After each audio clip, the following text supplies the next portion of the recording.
C'est avant tout pour valoriser l'image d'une marque, se démarquer de la concurrence, mettre en avant son logo, mettre en avant ses valeurs, anticiper un projet de loi, c'est également préparer une ouverture de marché, pourquoi pas, ou une nouvelle législation.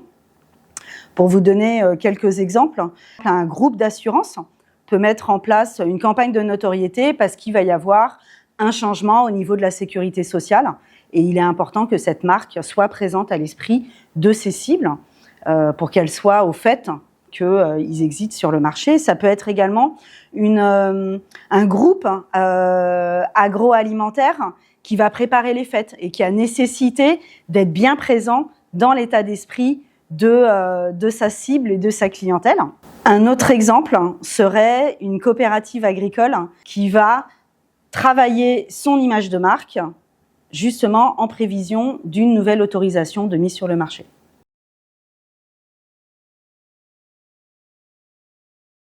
C'est là où est le gros challenge, c'est que dans une campagne de notoriété, on va plus parler effectivement de KPI que de ROI, de retour sur investissement, puisqu'on est vraiment sur de l'image.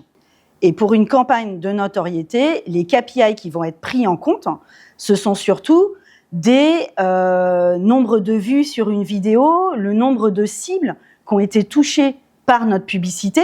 Ça peut être également des mentions qui peuvent apparaître sur les réseaux sociaux.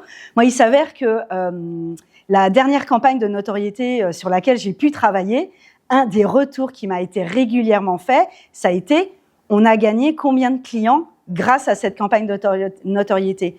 Ce qui prouve qu'il y a une compréhension biaisée entre la quantification et les résultats que l'on peut analyser suite à une campagne de notoriété versus une campagne de communication produit. On ne peut pas du tout comparer les mêmes choses puisque l'objectif n'est absolument pas la même chose. Un autre point avec une campagne de notoriété, c'est que souvent on organise des études post-campagne avec des questions ouvertes ou des questions fermées pour justement identifier le nombre de fois où la marque va être citée de façon spontanée ou de façon assistée, c'est-à-dire qu'on va proposer un panel de différentes marques et libre aux interviewés et aux personnes interrogées de citer la marque. Et c'est là où on a possibilité d'identifier un vrai retour sur la notoriété de la marque, puisque c'est l'objectif premier de ce type de campagne.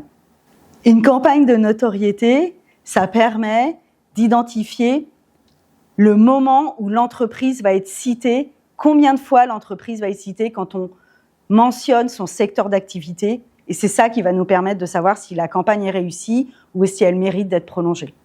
Lors d'une précédente mission, effectivement, on a lancé une campagne de notoriété. Sur la première année, on a vu que les chiffres étaient plutôt en légère croissance. La campagne a été renouvelée l'année d'après et les chiffres ont bondi de quasiment plus 20% au niveau de la notoriété, de l'image de l'entreprise et le fait d'être cité de façon plus spontanée par nos cibles au moment de les interroger sur le secteur d'activité de cette entreprise. Donc, ce qui prouve que les actions qui ont été faites sur le long terme ont commencé à porter leurs fruits.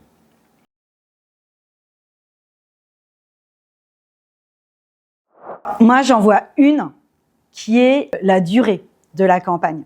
C'est vrai qu'une campagne de notoriété coûte assez cher, c'est un budget d'un montant assez important à débloquer.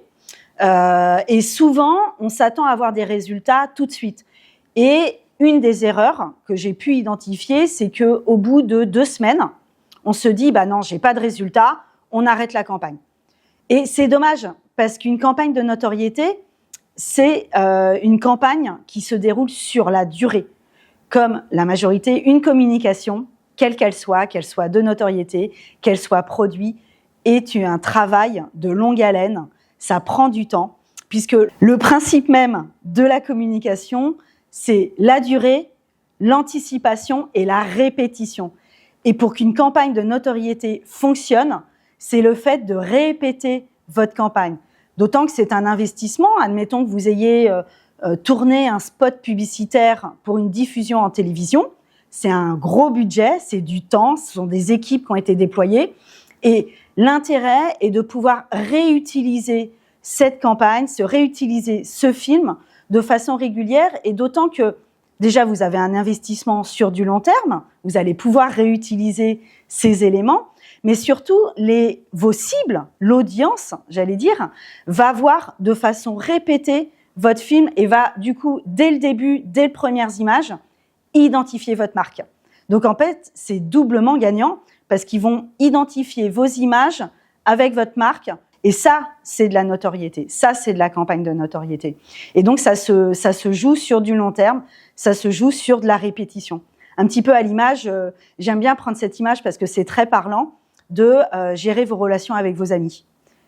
Il faut régulièrement les appeler, il faut prendre de leurs nouvelles, il faut être régulièrement visible dans leur esprit, justement pour qu'ils pensent à vous de façon régulière. Et une marque, c'est exactement la même chose. Elle entretient la relation avec son secteur d'activité, avec ses cibles, comme on pourrait le faire avec des amis.